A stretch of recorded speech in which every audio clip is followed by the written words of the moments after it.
Hi செல்லக்குட்டீஸ், உங்களுக்கு முயல் மற்றும் ஆமை இவங்களோட கதை தெரியுமா? வாங்க பார்க்கலாம். முன்னாடி ஒரு காலத்துல ஒரு பசுமையான காடு இருந்தது. அந்த காட்டுல நிறைய விலங்குகள் வாழ்ந்துட்டு வந்தது. அங்க ஒரு முயலும் வாழ்ந்துட்டு இருந்தது. முயல் ரொம்ப வேகமா ஓடக்கூடியது. அதனாலேயே அந்த முயல் மற்ற விலங்குகள்கிட்ட நான் தான் ரொம்ப வேகமா ஓடக்கூடிய விலங்குன்னு ரொம்ப பெருமையா சொல்லும். அது மட்டும் இல்லாம தன்னை மாதிரி வேற எந்த விலங்குகளாலையும் வேகமா ஓட முடியாதுன்னு அந்த முயலுக்கு ஒரு கர்வம் இருந்துட்டே இருந்தது. அந்த முயலோட செயல் மற்ற விலங்குகளுக்கு எரிச்சல் ஊட்டுற விதமாவே இருந்தது. அதே நேரத்துல அந்த காட்டுல இருக்கிற குளம் கிட்ட ஒரு வயசான ஆமையும் வாழ்ந்து வந்தது. அந்த ஆமை ரொம்ப புத்திசாலியானதும் கூட.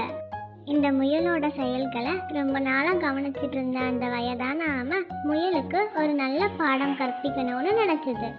அதனால அந்த ஆமை முயல் கிட்ட வந்து நம்ம 2 பேரும் ஒரு ஓட்டப்பந்தயம் வச்சுக்கலாமான்னு கேட்டது. அதை கேட்ட உடனே முயல் ரொம்ப சிரிக்க ஆரம்பிச்சது. அப்புறம் முயல் சொல்லிச்சு, நான் தான் இந்த காட்டிலேயே வேகமா ஓடக்கூடிய விலங்கு, என்னை யாராலையும் வெல்ல முடியாது அப்படின்னு. ஆமை சொன்னதை கேட்டு காட்டுல வாழ்ந்த மற்ற விலங்குகளுக்கும் ஒரே ஆச்சரியம். இருந்தாலும் அந்த முயலும் ஆமை கிட்ட அந்த ஓட்டப்பந்தயத்துக்கு சரின்னு சொல்லுச்சு. கடைசியா அந்த போட்டிக்கான நாளும் வந்தது.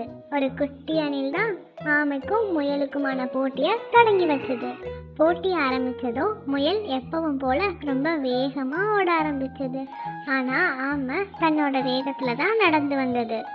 கொஞ்ச தூரம் வேகமா ஓடி வந்த முயல் பின்னாடி திரும்பி பார்த்தப்போ ஆமை ரொம்பவே மெதுவா நடந்து வந்தது. ஆமையை விட ரொம்ப தூரம் முன்னாடி இருந்த முயல் ஆமை நம்மளை ஜெயிக்காதுன்ற தவறான எண்ணத்துல கொஞ்ச நேரம் ஓய்வெடுக்க முயல் முடிவு செஞ்சது. அதனால அங்க இருக்கிற மரத்துக்கு அடியில முயல் தூங்க ஆரம்பிச்சது. ஆனா ஆமை தன்னோட முயற்சியை கைவிடாம தொடர்ந்து முன்னோக்கி நடந்து வந்துட்டே இருந்தது. எவ்வளவுதான் வெயில் அடிச்சாலும் ஆமைக்கு ரொம்ப சோர்வா இருந்தாலும் அது எங்கேயுமே நிக்காம தொடர்ந்து நடந்து வந்துட்டே இருந்தது. ஒரு கட்டத்துல ஆமை முயல் இருக்கிற இடத்துக்கிட்டயே வந்துருச்சு. ஆனா அப்பவும் முயல் நல்லா கொரட்டை விட்டு தொங்கிட்டு இருந்துச்சு.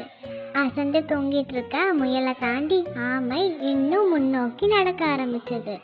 ஆமை போட்டியோட நிறைவு பகுதிக்கிட்ட நெருங்கி வந்துருச்சு. அடுத்து தூக்கத்துல இருந்து எந்திரிச்ச முயல் பயந்து போய் போட்டியில ஜெயிக்கணும்னு வேகமா ஓடி வந்தது.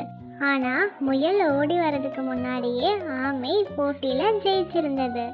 அதை பார்த்த முயல் எப்படி ஆமை தன்னை விட போட்டியில ஜெயிச்சதுன்னு கவலைப்பட்டு தலை குனிஞ்சு நின்னது. அப்பதான் ஆமை முயல் கிட்ட சொல்லிச்சு, எப்பவுமே ஜெயிக்கிறதுக்கு வேகம் மட்டும் முக்கியம் இல்ல, பொறுமையும் விடாமுயற்சியும் கண்டிப்பா வேணும் அப்படின்னு. அதை கேட்ட முயலும் தன்னோட தப்பா புரிஞ்சுக்குது. அதுக்கப்புறம் இருந்த முயல் பெருமை இல்லாம ரொம்ப அடக்கமா வாழ்ந்து வந்தது. இந்த கதையில இருந்து நம்ம என்ன தெரிஞ்சுக்கிறோம்னா, எப்பவுமே நம்ம யாரையும் குறைச்சு மதிப்பிடக்கூடாது. அது மட்டும் இல்லாம பொறுமையும் விடாமுயற்சியும் கவனமும் நம்மளோட வெற்றிக்கு ரொம்ப தேவையான ஒண்ணு. அதை எப்பவுமே நம்ம கடைபிடிக்கணும். ஓகே செல்லக்குட்டீஸ், உங்களுக்கு இந்த வீடியோ பிடிச்சிருந்தா லைக் பண்ணுங்க, உங்க எல்லா ஃப்ரெண்ட்ஸ்க்கும் ஷேர் பண்ணுங்க, அப்புறம் மறக்காம சப்ஸ்கிரைப் பண்ணுங்க. உங்களை அடுத்த வீடியோல பார்க்குற வரைக்கும் tata, bye bye, see you.